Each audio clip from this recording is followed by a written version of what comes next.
7. Bloods and Murmurs. We spent a lot of time over the next few days dogging out of sight whenever he saw Gilroy Lockhart coming down a corridor. Harder to avoid was Colin Greavy, who seemed to have memorized Harry's schedule. Nothing seemed to give Colin a bigger thrill than to say, "Alright, Harry," 6 or 7 times a day, and hear, "Hello, Colin," back, however expected Harry sounded when he said it. Cedric was still angry with Harry about the disastrous car journey, and Ron's wand was still malfunctioning, surpassing itself on Friday morning by shooting out of Ron's hand in jumps and hitting tiny old Professor Filtwich squarely between the eyes, creating a large, throbbing green hole where it had stuck. So, with one thing and another, Harry was quite glad to reach the weekend. He, Ron, and Hermione were planning to visit Hagrid on Saturday morning. He, however, was shaken away several hours earlier than he would had liked by Oliver Wood, captain of the Gryffindor Quidditch team. "What's the matter?" said Harry groggily. "Quidditch practice," said Wood. "Come on." Harry squinted at the window. There was a thin mist hanging across the pink and gold sky. Now that he was awake, he couldn't understand how he could have slept through the racket the birds were making. "Oliver," Harry croaked, "it's a crack of dawn." "Exactly," said Wood. He was a tall and burly 6 year and at the moment his eyes were gleaming with a crazy enthusiasm. "It's a part of our new training program. Come on, grab your broom and let's go," said Wood heartily. "None of the other team have started training yet. We are going to off first of the mark this year." Yawning and shivering slightly, Harry climbed out of the bed and tried to find his Quidditch rope. "Good man," said Wood. "Meet you on the field in 15 minutes." When he had found his sacred team robe and pulled on his cloak for warmth, Harry scribbled a note to Ron explaining where he had gone and went down the spiral staircase to the common room. His Nimbus 2000 on his shoulder, he had just reached the portrait hole when there was a clatter behind him and Colin Gravy came bashing down the spiral staircase, his camera swinging madly around his neck and something clutched in his hand. "I heard someone saying your name on the stairs. Harry, look what I have got here. I have had it developed. I wanted to show you." Harry looked whimsically at the photograph. Colin was brandishing under his nose. A moving black and white Lockhart was tugging hard an arm Harry recognized as his own. He was pleased to see that his photographic self was putting up a good fight and refusing to be dragged into view. As Harry watched, Lockhart gave up and slumped, panting against the white edge of the picture. "Will you sign it?" said Colin eagerly. "No," said Harry flatly, glancing around to check that the room was really deserted. "Sorry, Colin, I'm in a hurry. Quidditch practice." He climbed through the portrait hole. "Oh, wow! Wait for me. I have never watched a Quidditch game before." Colin scrambled through the hole after him. "It will be really boring," Harry said quickly, but Colin ignored him, his face shining and with excitement. "You were the youngest house player in the 100 years, weren't you, Harry?" "Weren't you?" said Colin, trotting alongside him. "You must be brilliant. I have never flown. Is it easy?" "Is that your own broom? Is that the best one there is?" Harry didn't know how to get rid of him. It was like having an extremely talkative shadow. "I don't really understand Quidditch," said Colin breathlessly. "It is it true? There are 4 balls and 2 of them fly around trying to knock people off their broom." "Yes," said Harry heavily, resigned to explaining the complicated rule of Quidditch. "They are called bludgers. There are 2 batters on each team who carry clubs to beat the bludgers away from their side. Fred and George Weasley are the Gryffindor's beaters." "And what are the other balls for?" Colin asked with looking down a couple of steps because he was gazing open mouthed at Harry. Well, the Quaffle, that's the British red one, is that one that scored goal, three chaser on each team, threw the Quaffle to each other and try and get it through the goal post at the end of the pitch. There are three long poles with hoops on the end, and the fourth ball is the golden snitch, said Harry, and it's very small, very fast, and difficult to catch. But that's what the seeker got to do because the game of quiz doesn't end until the snitch has been caught. And whichever team seeker get the snitch earn his team an extra 150 points. And you are the defender seeker, aren't you? Said Colin in a way. Yes, said Harry as they left the castle and started across the dew-drenched grasses. And there is a keeper too. He guarded the goal post that it. Really? But Colin didn't stop questioning Harry all the way down the sloping lawns to the Quidditch field, and Harry only shook him off when he reached the changing room. Colin called after him in a piping voice, I'll go and get a good seat, Harry, and hurried off to the stand. The rest of the Gryffindor team were already in the changing room. Wood was the only person who looked truly awake. Fred and George Weasley were sitting puffy-eyed and tousled next to fourth-year Alika Kinnett, who seemed to be nodding off against the wall behind her. Her fellow chaser Kate Bell and Angelina Johnson were yawning side by side opposite them. There you are, Harry. What kept you? Said Wood briskly. Now I wanted a quick talk with you all before we actually get onto the field because I spent the summer devising a whole new training program which I really think will make all the difference. Wood was holding up a large diagram of a Quidditch field on which were drawn many lines, arrows, and crosses in different color lengths. He looked out his wand, tapped the board, and the arrows began to wiggle over the diagram like caterpillar. As Wood launched into a speech about his new tactics, Fred Weasley's head dropped right onto Alicia Spinnett's shoulder and he began to snore. The first board took nearly 20 minutes to explain, but there was another board under that, and a third under that one. Harry sank into a stupor as Wood droned out on. So, said Wood, at long last jerking Harry from a wistful fantasy about what he could be eating for a breakfast at this very moment up at the castle. Is that clear? Any question? I have got a question, Oliver, said George, who had woken with a start. Why couldn't you have told us all this yesterday when we were awake? Wood wasn't pleased. Now listen here, you lot, he said, glowering at them all. We should have won the Quidditch Cup last year. We are easily the best team, but unfortunately, owing to circumstances beyond our control. Harry shifted guiltily in his seat. He had been unconscious in the hospital wing for the final match of the previous year, meaning that Gryffindor had been a player short and had suffered their worst defeat in 300 years. Wood took a moment to regain control of himself. Their last defeat was clearly still torturing him. So this year we train harder than ever before. Okay, let's go and put our new theories into practice. Wood shouted, seizing his broomstick and leading the way out of the locker room. Stifled and still yawning, his team followed.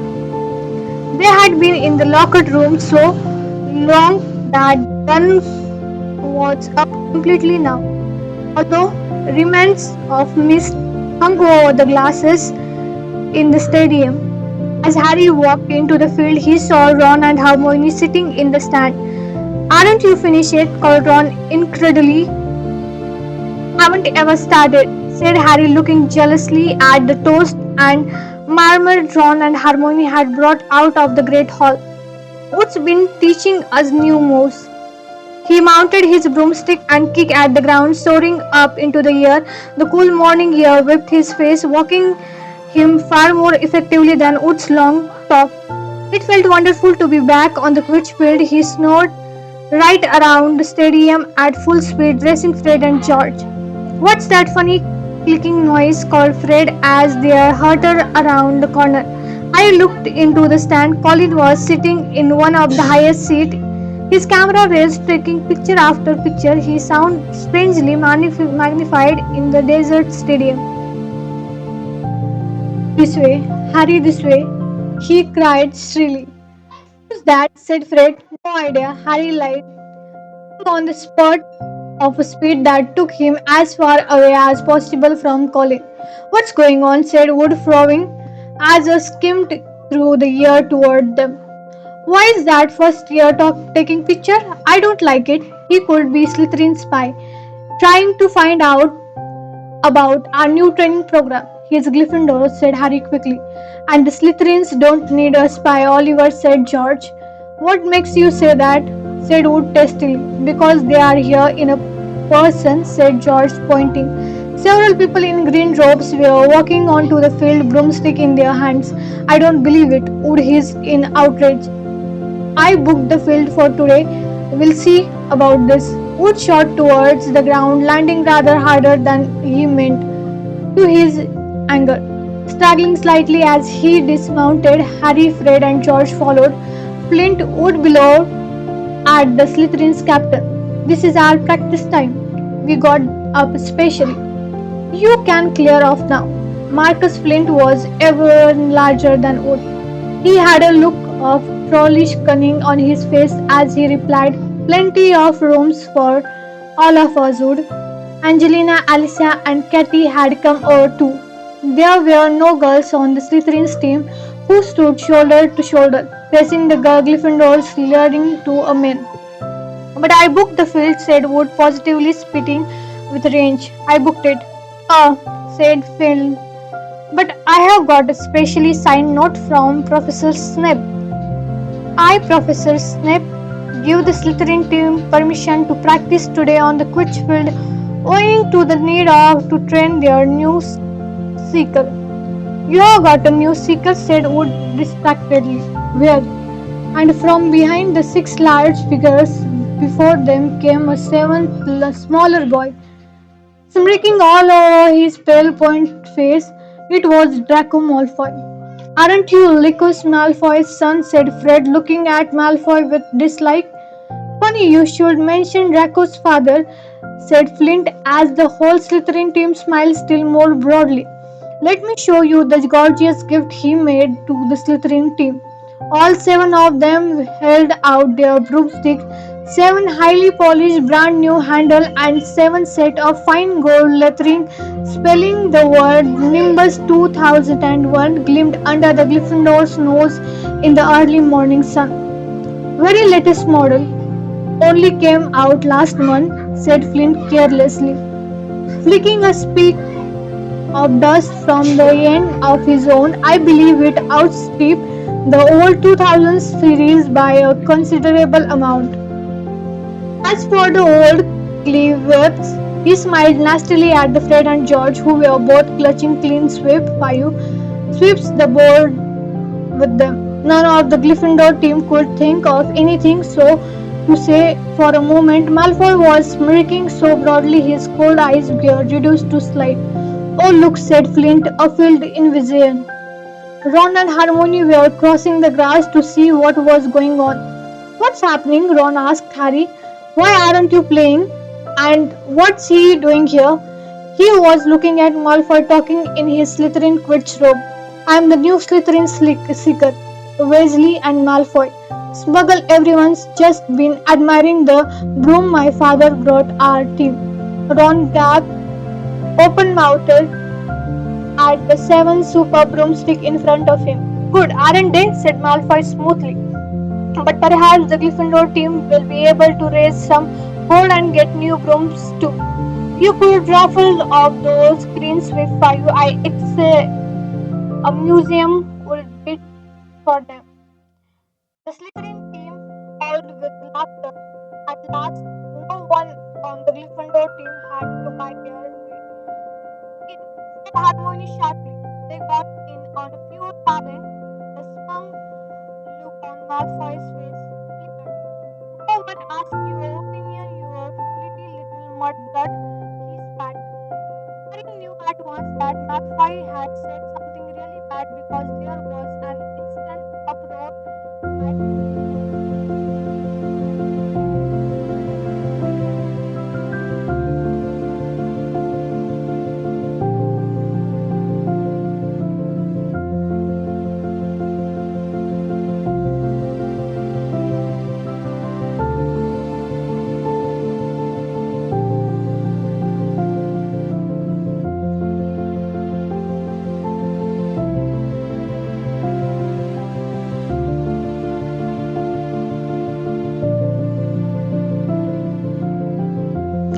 hitting him in stomach and sending him reeling backward into the grass. Ron, Ron, are you all right? Squealed Hermione.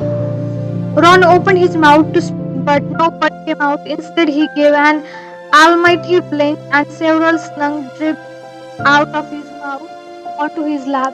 The Slytherin team were paralyzed with laughter.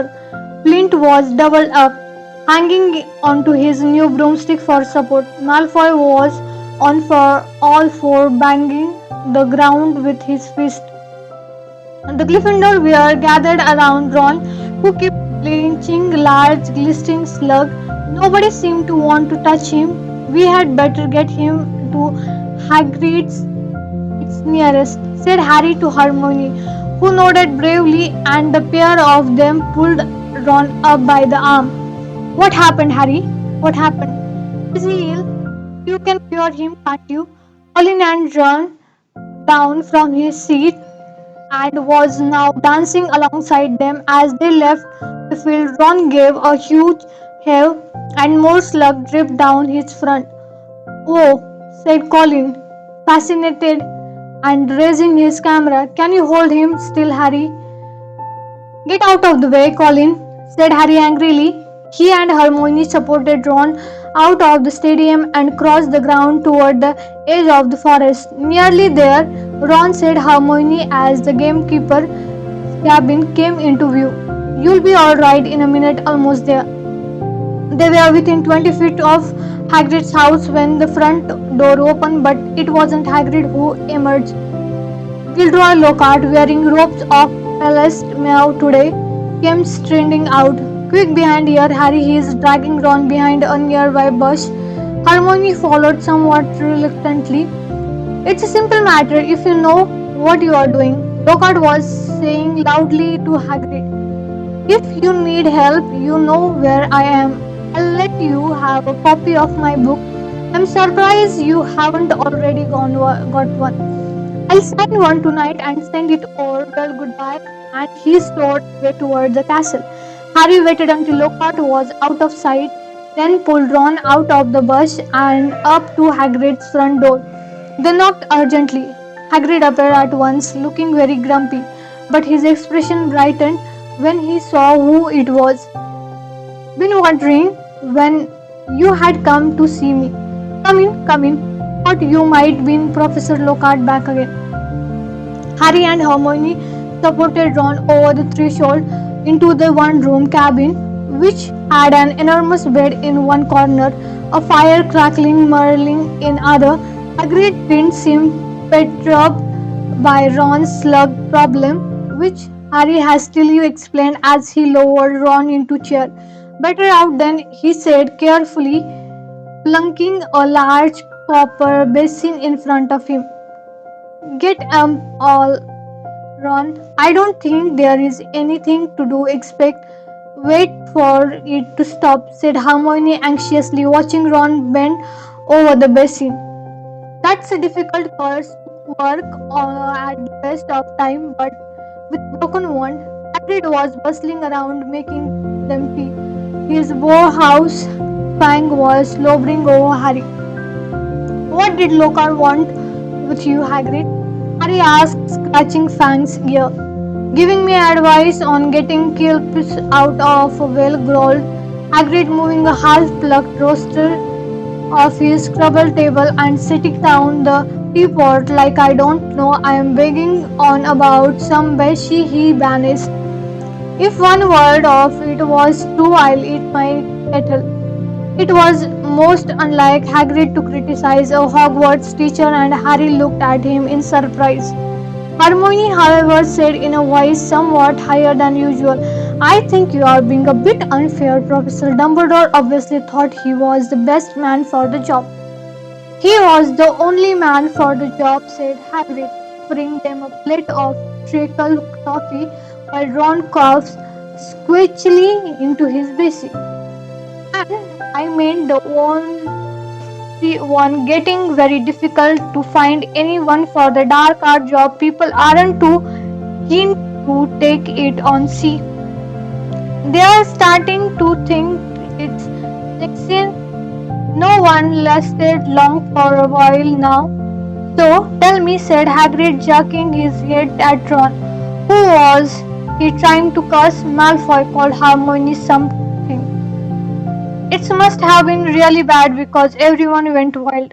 It was bad, said Ron hoarsely, emerging over the tabletop, looking pale and sweaty. Malfoy called her mud blood. Hagrid. Ron died out of sight again as a fresh wave of slug made their appearance. Hagrid looked outraged. He didn't. He growled at Hermione. He did, she said. But I don't know what it means. I could tell it was really rude, of course. It's about the most insulting thing he could think of, gasped Ron, coming back up. Mudblood, a really foul name for someone who is muggle born. You know, non magic parents. There are some wizards like Malfoy's family who think they are better than everyone else because they are what people call pure blood. He gave a small bark, and a single slug fell into his outstretched hand. He threw it onto the basin and continued, I mean, the rest of us know it doesn't make any difference at all. Look at Neville Longbottom. He's pure blood and he can hardly stand a cauldron the right way up. And they haven't invented a spell our Harmony can do, said Hagrid proudly, making Harmony go to brilliant shade of Magneta. It's a disgusting thing to call someone, said Ron, wiping his sweat brow with a shaking hand. Dirty blood, see common blood. It's ridiculous. Most wizards this day are half blood. Anyway, if we hadn't married muggles, we had have died out. He reached and ducked out of the sight again. Well, I don't blame you for trying to curse him, Ron, said Hagrid loudly over the third of more slug hitting the basin. Maybe it was a good thing your wand backfired. Fact, Lucas Malfoy would have come marching up to school if you cursed his son lest you not to trouble. Harry would have pointed out that trouble didn't come much worse than having slug pouring out of your mouth. He couldn't. Hagrid trackled Toffee and cemented his jaw together. Harry said Hagrid abruptly, as though struck by a sudden thought, gotten Borden to pick with you. I have heard you have been giving out site photos. How come I haven't got one? Furious, Harry wrenched his teeth apart. I haven't not been giving out site photos, he said hotly. If Lockhart's still spreading that round. Then he saw Hagrid was laughing. I am only joking, he said, patting Harry genially on the back and sending him face first into the table. I know you don't really. I hold Lockhart, you didn't need to. You more famous than him without trying. But he didn't like that, said Harry sitting up and rubbing his chin. Don't think he didn't, said Hagrid, his eyes twinkling. And then I told him I had never read one of his books and he decided to go. Tackle Toffee, Ron. He added a Ron reappeared. No thanks, said Ron weakly. Better not risk it. Come on, see what I have been doing, said Hagrid as Harry and Hermione finished the last of their tea. In the small vegetable patch behind Hagrid's house were dozens of large pumpkins Harry had ever seen. Each was the size of large bowdler. Getting on the wall, aren't they? Said Hagrid happily. For the Halloween feast. You'll be big enough by then. Whatever you've been feeding them, said Harry. Hagrid looked over his shoulder to check that they were alone. Well, I have been giving them, a bit of help. Harry noticed Hagrid's flower pink umbrella leaning against the back wall of cabin. Harry had reason to believe before now, and this umbrella was not all it looked. In fact, he had the strong impression that Hagrid's old school wand was concealed inside it. Hagrid wasn't supposed to use magic. He had been expelled from Hogwarts in his third year, but Harry had never found out why. Any mention of the matter and Hagrid would be clear his throat loudly and become mysteriously deaf until the subject was changed. And engrossment charm, I suppose, said Harmony halfway between disapproval and amusement. Well, you have done a good job on them. That's what your little sister said Hagrid, nodding at Ron. Meet you just yesterday. Hagrid looked sideways at Harry, his beard twitching, said she was just looking around the ground, but I reckon she was hoping she might run into someone else at my house. He winked at Harry. If you ask me, she would say no to a sign. Oh, shut up, said Harry. Ron snorted with laughter, and the ground was spread with slugs. Watch it, Hagrid roared, pulling Ron away from his precious pumpkin.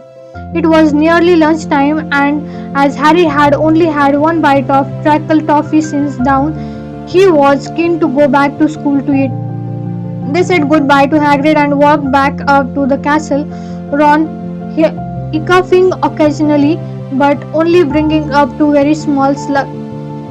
They had barely set foot in the cool entrance hall when a voice rang out. There you are, Potter.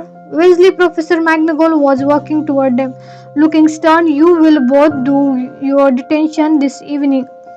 What are you doing, Professor? Said Ron nervously, suppressing a burp. You will be polishing the silver in a trophy room, which Mr. Flitch said, Professor McGonagall, and no magic Weasley elbow grease. Ron gulped.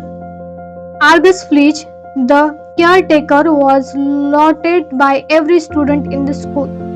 And you, Potter, will be helping Professor Lockhart answering his fan mail, said Professor McGonagall. Oh no, Professor, can't I go and do the trophy room too? Said Harry desperately. Certainly not, said Professor McGonagall, raising her eyebrow. Professor Lockhart requests you particularly. 8 o'clock sharp, both of you. Harry and Ron slouched into the great hall in state of deepest gloom, Hermione behind them wearing a well you did break school rule sort of expression. Harry didn't enjoy his shepherd pie as much as he had thought. Both he and Ron felt they had got the worst deal. Which will have me there all night, said Ron heavily. No magic, there must be about 100 cops in that room. I'm no good at muggles cleaning. I had swapped any time, said Harry hollowly. I have had lots of practice with Dursleys answering Lockhart's fan mail. He'll be nightmare. Saturday afternoon seemed to melt away, and in what seemed like no time, it was 5 minutes to 8, and Harry was dragging his feet along the second floor to Lockhart's office. He gritted his teeth and knocked. The door flew open at once. Lockhart beamed down at him. Oh, here is the Skawang, he said. Come in, Harry, come in. Shining brightly on the wall by light of many candles were countless framed photographs of Lockhart.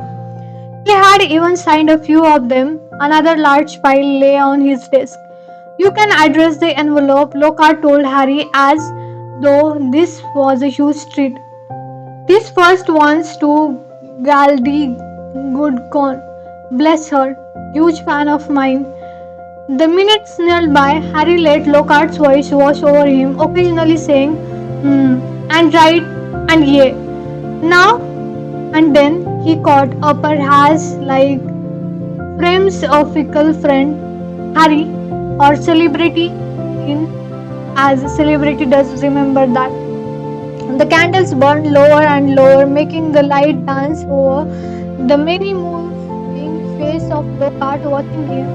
Harry moved his etching hand over what felt like the thousandth envelope, writing out Varnaka's multi address. It must be nearly time to leave. Harry thought miserably, please let it be near time. And then he heard something quite apart from the spitting of the dying candle, and Lockhart prattled about his fan. A voice, a voice to chill the bone marrow, a voice of breaking ice cold venom. Come on, come to me, let me rape you, let me tear you, let me kill you. Harry gave a huge jump and a large lilac blot appeared on Vernika's melty street. He said loudly, I know, said Lockhart. 6 solid months at the top of the bestseller list broke our record. No, said Harry frantically. That voice. Sorry, said Lockhart, looking puzzled. What voice? That voice, said. Didn't you hear it? Lockhart was looking at Harry in high astonishment. Are you talking about, Harry? Perhaps you're getting a little drowsy. Great Scott, look at the time. We have been here nearly 4 hours. I had never have believed it. The time flows, hasn't it? He didn't answer. It was straining his ear to hear the voice again, but there was no sound now except for Lockhart telling his he must have expect a treat like his this every time he got detention. Phil dazed, Harry left. It was so late that the Gryffindor's common room was almost empty. Harry went straight up to the dormitory. Ron wasn't back yet. Harry pulled on his pajamas, got into bed, and waited. Half an hour later, Ron arrived, nudging his right arm and bringing a strong smell of polish into darkened room. My muscles have all seized up, he groaned, sinking on his bed. 14 times he made me buff up the Quidditch cup before he was satisfied. And then I had another slug attack all over a special award for service to the school. Took ages to get the slim off. How was it with Lockhart? Keeping his voice low so as not to wake Neville. Dean and Seamus, Harry told Ron exactly what he had heard. And Lockhart said he couldn't hear it, said Ron. Harry could see him frowning in the moonlight. Do you think he was lying? But I don't get it. Even someone visible wouldn't have had to open the door. I know, said Harry, lying back in the fourth poster and staring at the canopy above him. I don't get it either.